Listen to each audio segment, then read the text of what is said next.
Good morning, student. Class 8, history portion, chapter number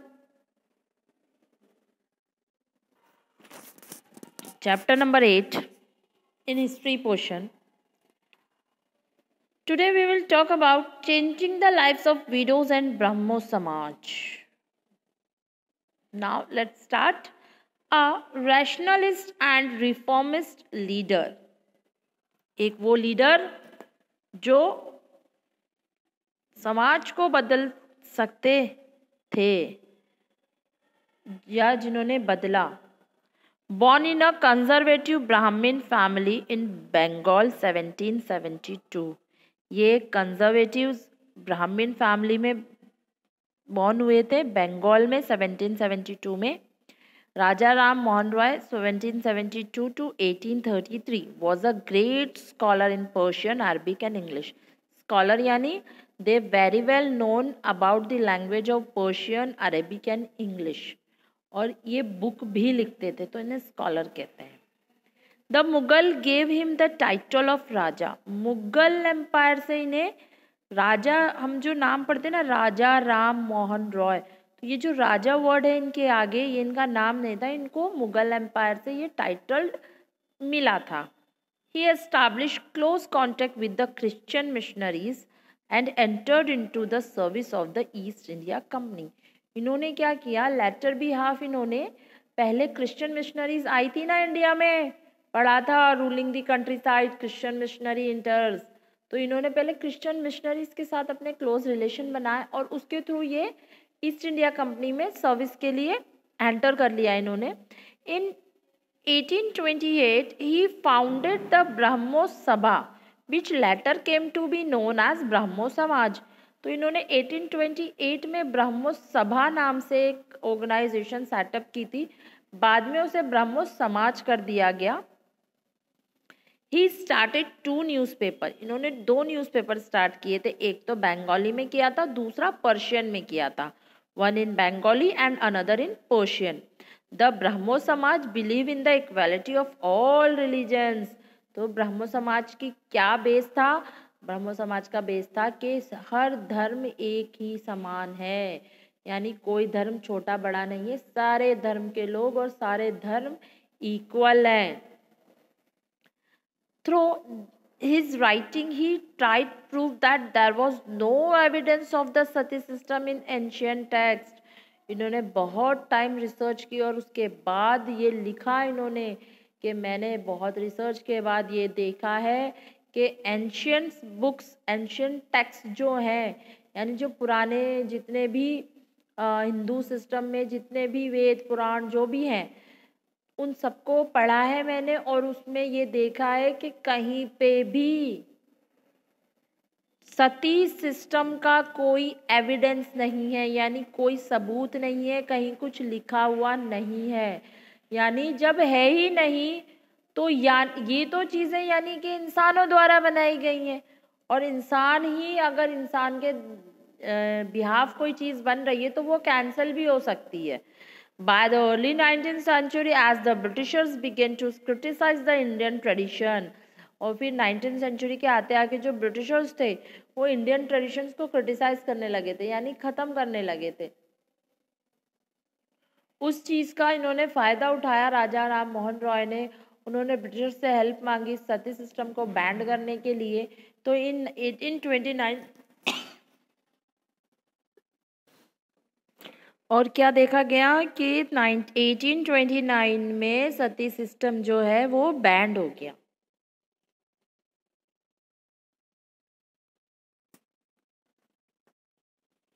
due to attempt bye राजा राम मोहन रॉय. और किसकी वजह से हुआ, राजा राम मोहन रॉय की कोशिशों की वजह से. After him many other leaders and reformers follow his footstep. इसके बाद काफ़ी रिफॉर्मर्स और लीडर्स जो थे इन्होंने इनके रास्ते पर चलना शुरू किया. क्योंकि देखो बेटा, हमेशा याद रखना, चेंज सब चाहते हैं, कोशिश कोई नहीं करता, लेकिन अगर एक भी खड़ा होकर कोशिश करना शुरू करे ना और वो सक्सेस हो जाए तो दूसरे खुद ब खुद खड़े हो जाते हैं उसके उस रैलीज़ में, उसके उस मैराथन में। यानी वो जिस सफ़र पे है ना, जो वो चेंज करना चाहता है, जो वो अच्छी चीज़ें करना चाहता है सोसाइटी में, तो उसके हेल्प करने के लिए बहुत सारे लोग आगे आ जाते हैं। Ishwar Chandra Vidyasagar. Ishwar Chandra Vidyasagar 1820 1891 was born in a poor Brahmin family. He became the principal of the Sanskrit College in Calcutta. तो ईश्वर चंद्र विद्यासागर जो थे वो एक पुअर ब्राह्मण फैमिली में पैदा हुए थे और वो प्रिंसिपल थे संस्कृत कॉलेज के कैलकाटा के। The title of Vidyasagar was conferred upon him in recognition of his service to the college. Vidyasagar जो टाइटल है ये इनका नाम नहीं है, इनका नाम ईश्वर चंद्र ही है। इन्हें विद्यासागर कॉलेज में इनके द्वारा किए गए गुड वर्क और अपनी लाइफ को बिताते हुए उनकी सर्विसेज को देखते हुए दिया गया था। Until then, Sanskrit was the monopoly of Brahmin, but Vidyasagar made every effort to help people of so-called lower caste to learn Sanskrit. देखो क्या माना जाता था कि जो संस्कृत है वो एक मोनोपोली है ब्राह्मण की। मोनोपोली यानी कठपुतली है, जो ब्राह्मण ही इसको कर सकते हैं, ब्राह्मण ही इसको सीख सकते हैं, ये ब्राह्मण की लैंग्वेज है। लेकिन ईश्वर चंद्र विद्यासागर ने इस चीज़ को, इस मिथ को तोड़ा और इन्होंने जो लोअर कास्ट के लोग थे उन तक संस्कृत को पहुंचाने की बहुत कोशिश की है। He also made outstanding contribution to Bengali literature. Bengali literature में भी ये बहुत कंट्रीब्यूट दिया है। His greatest achievement was the work he did for women education and widow upliftment. इनका सबसे बड़ा योगदान वुमेन्स की एजुकेशन और विडो की अपलिफ्टमेंट के लिए था। In cooperation with many other volunteers and leaders, he started a number of girls' school. तो अदर लीडर्स और अदर वॉल्टियर्स यानी अदर हेल्पर्स के साथ मिलकर इन्होंने बहुत सारे गर्ल्स स्कूल ओपन किए। He use his knowledge and learning against those who were oppose to reform in the name of religious. तो देखो ये अपनी नॉलेज और अपनी लर्निंग को उसके सामने रखते थे जो ये सोचता है कि जो भी ये चेंज हो रहा है सोसाइटी में ये गलत है। तो ये अपनी सोच से उसकी सोच को बदलना चाहते थे कि नहीं, जो भी अगर हम विडोज़ को और गर्ल एजुकेशन को बढ़ावा देंगे तो सोसाइटी खुद ब खुद आगे बढ़ेगी। क्योंकि अगर एक वुमन जो है घर की एक वुमन अगर एजुकेशन में आती है, एजुकेट होती है, पढ़ी लिखी होती है, तो उसका घर, उसकी आने वाली जनरेशन भी पढ़ी लिखी होगी। Due to his suggestion, Britishers passed the Act of Widow Remarriage in the year 1856. तो इनकी वजह से, इनके अटैम्प्ट की वजह से, जो he used his knowledge and learning against those who were opposed. Due to his suggestion, Britishers passed the Act of Widow Remarriage in the year 1856. तो इनकी सजेशन से और ब्रिटिशर्स ने एक एक्ट पास किया, वीडो रीमैरिज एक्ट 1856 का। यानी अब जो है विडोज़ जो है यानी जो विधवाएं हैं वो दोबारा शादी कर सकती हैं, रीमैरिज कर सकती हैं और ये कोई गुनाह नहीं है, ये कोई कुछ गलत नहीं है। और ये ब्रिटिशर्स ने एक्ट पास किया था कि यानी अगर किसी ने रोका किसी विडो को रीमैरिज करते हुए तो उसे पनिशमेंट मिलेगी।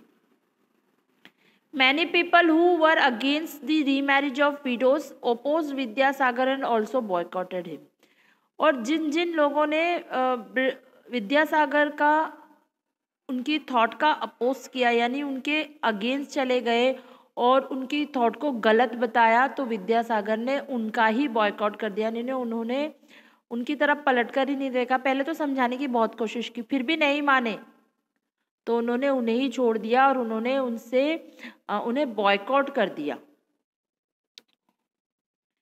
Reforms movement in western India. अब वेस्टर्न इंडिया में रिफॉर्म्स मूवमेंट क्या थी? प्रार्थना समाज। इन्फ्लुएंस बाय ब्राह्मो समाज, the Prarthana Samaj was founded in 1867 at Bombay. Brahmo Samaj की तर्ज पे, यानी ब्रह्मो समाज को देखते हुए प्रार्थना समाज की स्टैब्लिशमेंट हुई। और कब हुई? 1867 में, बॉम्बे में।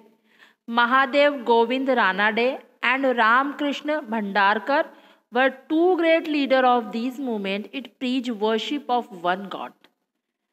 तो ये दो ग्रेट लीडर थे, महादेव गोविंद रानाडे एंड रामकृष्ण भंडारकर। इन्होंने, वो इस प्रार्थना समाज के फाउंडर थे बॉम्बे से। वो ये कहते थे एक ही गॉड की वर्शिप करनी चाहिए, यानी एक ही गॉड है, अलग अलग गॉड नहीं है। Condemned caste system and practice untouchability. वो उन्होंने ये कहा एक ही गॉड है, अलग अलग कुछ नहीं है, और अनटचेबिलिटी गलत है, कास्ट सिस्टम गलत है। जाति सिस्टम होता था ना, लोअर कास्ट अपर कास्ट, और अनटचेबिलिटी करते थे ना लोगों के साथ, पढ़ा था अभी पिछले चैप्टर, पिछले प्रीवियस लेक्चर में। और क्या कहते थे? इट एडवोकेट वीडो रीमैरिज, और ये वीडो रीमैरिज के बहुत बड़े सपोर्टर्स थे। Mahadev Govind Ranade was also the founder of Deccan education society in 1884। तो जो महादेव गोविंद रानाडे, उन्होंने और क्या फाउंड किया था? वो फाउंडर थे डेक्कन एजुकेशन सोसाइटी के, 1884 में जो एस्टैब्लिश हुई थी। The Indian national social conference in 1887 and later one of the founder of Indian national Congress also. तो इन्होंने डेक्कन एजुकेशन सोसाइटी, जहाँ पर एजुकेशन से लीड होते हुए सारी चीज़ें होती थी, और Indian national social conference held की थी इन्होंने 1887 में। और इसके बाद वो एक इंडियन नेशनल कांग्रेस के फाउंडिंग मेंबर्स में से एक थे। He also launch anti temperance movement called anti notch dancing agitation.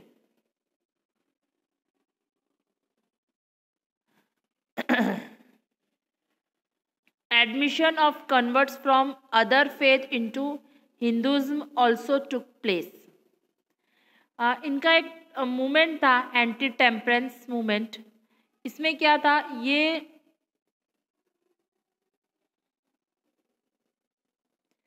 अगर कोई अदर रिलीजियस का बंदा हिंदू रिलीजियस में शामिल होना चाहता है, देवर वॉन्ट्स टू बिकम अ हिंदूज़म, तो उसको वो हिंदूइज्म में कन्वर्ट करते। इसको इन्होंने एक मूवमेंट कहा था। इन 1905 Gopal Krishna Gokhale founded the Prevent of Indian Society. It took a leading part of promoting educational and social reforms. The society infused the public life with spirituality and trained the national missionaries for the social service in India. यानी इनके द्वारा बनाई गई जितनी societies थी, जितने organisations थे, सब इंडियंस की एजुकेशन के लिए, वीडो रीमैरिज के लिए, सोसाइटी के अपलिफ्ट के लिए, कास्ट सिस्टम अपोज करते थे, ये अनटचेबिलिटी अपोज करते थे, ये वन गॉड का नेशन रखना चाहते थे। तो ये सारी चीज़ें जो थी, इनके थॉट जो है हम सोसाइटी में हमें देखने मिलते हैं। नेक्स्ट है बाबा साहेब भीमराव रामजी अम्बेडकर। इन्हें कौन नहीं जानता बच्चा? सब जानते हैं। इज अ क्या कहते हैं, कौन है ये? Constitution maker. Ambedkar 1891 to 1956 was born into a Meher family. From a very early age he experienced caste discrimination. एक माहर फैमिली से बिलोंग करते हैं और इन्होंने बहुत छोटी उम्र में ही कास्ट डिस्क्रिमिनेशन देखा है, खुद के साथ होते हुए देखा है। In school he was forced to sit outside the classroom on the ground and was not allowed to drink water from tap that upper caste children use. देखो, ये लोअर कास्ट फैमिली बिलोंग करते, ठीक है। साथ के साथ इन्होंने बहुत छोटी उम्र में ही एक्सपीरियंस किया था कि कास्ट डिस्क्रिमिनेशन क्या होता है, क्यों किया। स्कूल में इनको क्लासरूम में नहीं बैठने दिया जाता था, भाई तुम लोअर कास्ट के हो तो कहाँ बैठूंगा मैं मास्टर जी, भाई तुम बाहर बैठो नहीं तो निकल जाओ। बट उन्हें पढ़ने का इतना शौक था कि वो क्लासरूम के आउटसाइड बैठकर पढ़ते थे, और उनको पानी नहीं पीने दिया जाता था उस टैप से, या एक जो घड़ा मटका रखा जाता है, तो ये पानी पीने के लिए 3-4 किलोमीटर दूर अपने घर जाते, ये वापस वहाँ से दौड़ते दौड़ते स्कूल आया करते थे। तो बहुत सफ़र किया है इन्होंने, लेकिन इनकी जो एजुकेशन की जो कहते हैं ना एक भूख थी इन्हें, एजुकेशन, मुझे पढ़ाई करनी है, मुझे पढ़ना है, तो उस चीज़ ने इनको आज इतना बड़ा बना दिया कि वो बच्चा जिसे स्कूल के अंदर एंटर नहीं करने दिया जा रहा था, क्लासरूम में नहीं एंटर करने दिया जा रहा था, उसे उस टैप से वाटर ड्रिंक करने नहीं दिया जा रहा था, आज उसने उन सब लोगों को वो राइट्स दिला दिए कि freedom of right, right to life, right to work, right to freedom, ये सारे राइट्स इसी बच्चे ने दिला दिए। Ambedkar finished his schooling and went the US from higher studies. He returned to India in 1919. He wrote widely on the power the upper caste had in the society. देखो obvious है, ये 1919 में अपनी पढ़ाई यूएस से पूरी करके आए। इन्होंने बहुत कुछ लिखा कि किस तरह सोसाइटी में अपर कास्ट जो है अपनी पावर इस्टेब्लिश कर चुकी है। On 31 January 1920 Bhimrao Ambedkar started a fortnightly newspaper the Mook Nayak, a leader of the silent. इन्होंने एक न्यूज़पेपर स्टार्ट किया जिसका नाम था मूक नायक, मतलब अ लीडर ऑफ द साइलेंट, यानी वो लीडर जो साइलेंट है लेकिन बहुत कुछ चेंज करना चाहता है। He was accompanied by the sympathizer of the cause for the upliftment of the oppressed and depressed class. Obvious है, जो फील किया है जानते हैं ये कि क्या एक्सपीरियंस होता है, आगे और लोग कैसे एक्सपीरियंस कर रहे हैं, तो इन्होंने किसके लिए किसको अपलिफ्टमेंट करना, डिप्रेस क्लास को, अनटचेबल क्लास को अपलिफ्ट लाने का बेड़ा उठाया। In July 1924, Ambedkar founded the बहिष्कृत हितकर्मी सभा। इन्होंने एक सभा कायम की जिसका नाम था Bahishkrit Hitkarmi Sabha, to fight the evil of untouchability. Untouchability के खिलाफ इन्होंने एक सभा बनाई। He took the grievance of the untouchable to court, seeking justice and equality. Soon he became the father figure to the poor and oppressed and was lovingly and respectfully called Baba Saheb. इन्होंने क्या किया, इन्होंने जो लोग अनटचेबली करते थे उनको कोर्ट ले जाते थे, ये उनके ऊपर केस कर देते थे ये, और धीरे धीरे ये गरीबों में, डिप्रेस क्लास में, अनटचेबिलिटी क्लास में ये बहुत फेमस हो गए और लोग इन्हें बाबा साहेब के नाम से जानने लगे। तो इनका जो टाइटल है बाबा साहेब वो डिप्रेस क्लास का दिया हुआ है, लोगों का दिया हुआ है। In 1927 Ambedkar started a temple entry movement and demand public drinking water source open to all, तो in which Mahar caste followers participated.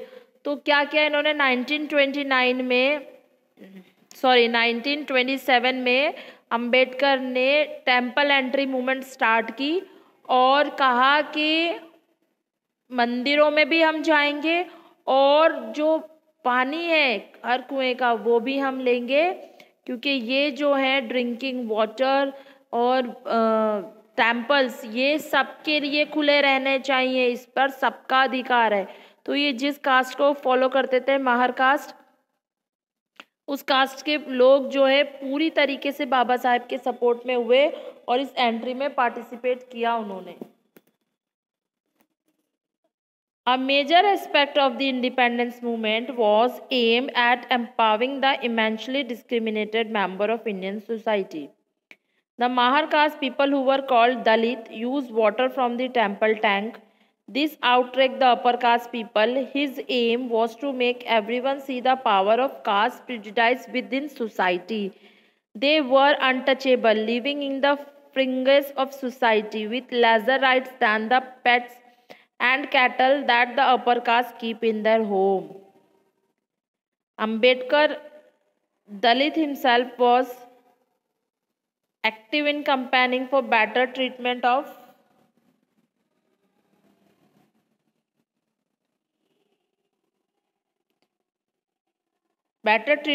the lower caste, and his temple entry movement was a non-violent protest against the prevalent practice and not allowing Dalit from entering places of worship. Temple entry movement aimed at changing the mindset of the people and bringing about social change between 1927 to 30. देखो, अंबेडकर साहब ने temple entry movement की, लोगों का महर cast का पूरा support आया, जो क्योंकि दलित माने जाते थे, महर उस टाइम पे महर कास्ट के लोग दलित माने जाते थे, जिन्हें अनटचेबिलिटी बहुत फेस करनी पड़ती थी लोगों को, और वो लोग बहुत सफ़र भी कर रहे थे सोसाइटी में। तो इस टेम्पल एंट्री मूवमेंट को इन्होंने बहुत ही बिना नॉन वायलेंस के किया, शांतिपूर्वक किया था, और ये कुछ नहीं बताना चाह रहे थे, बस ये लोगों को ये समझाना चाह रहे थे कि ये जो अपर कास्ट के लोग हैं जिन्होंने अपना पावर इस्टेब्लिश कर रखा है सोसाइटी में, तो सोसाइटी सिर्फ उन्हीं की नहीं है, दलित भी इंसान है, उनको भी राइट्स है, गॉड उनका भी है, और ये नेचर से दिया हुआ गिफ्ट है वाटर, तो इस पर भी इनका राइट है। तो इन्होंने टेम्पल में एंट्री शुरू की और टेम्पल के जो वाटर टैंक्स वेल्स होते थे उनमें से पानी लेना शुरू किया, लोगों को पानी यूज़ करना शुरू किया।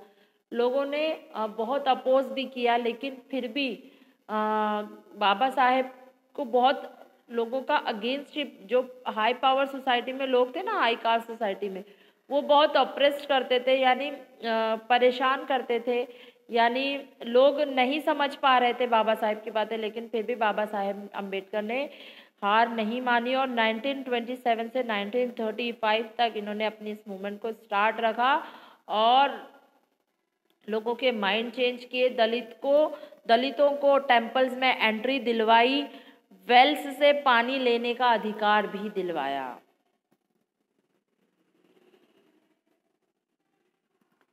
Swami Dayanand Saraswati and the Arya Samaj.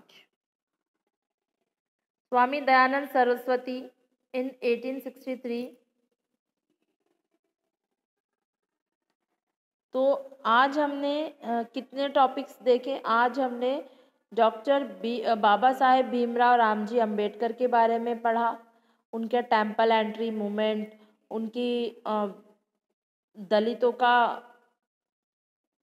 एक ही टैप से पानी लेना, और साथ के साथ उनके जो लाइफ में उन्होंने अनटचेबिलिटी का एक्सपीरियंस किया था, वो उन सब चीज़ों के बारे में आज हमने डिस्कस किया। उसके साथ हमने प्रार्थना समाज के फाउंडर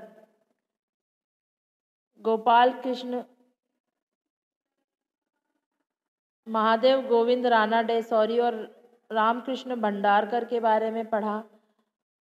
उसके बाद हमने ईश्वरचंद विद्यासागर के बारे में, और फर्स्ट में हमने स्टार्ट किया था राजा राम मोहन रॉय के से, जिन्होंने सती सिस्टम को बैंड किया था।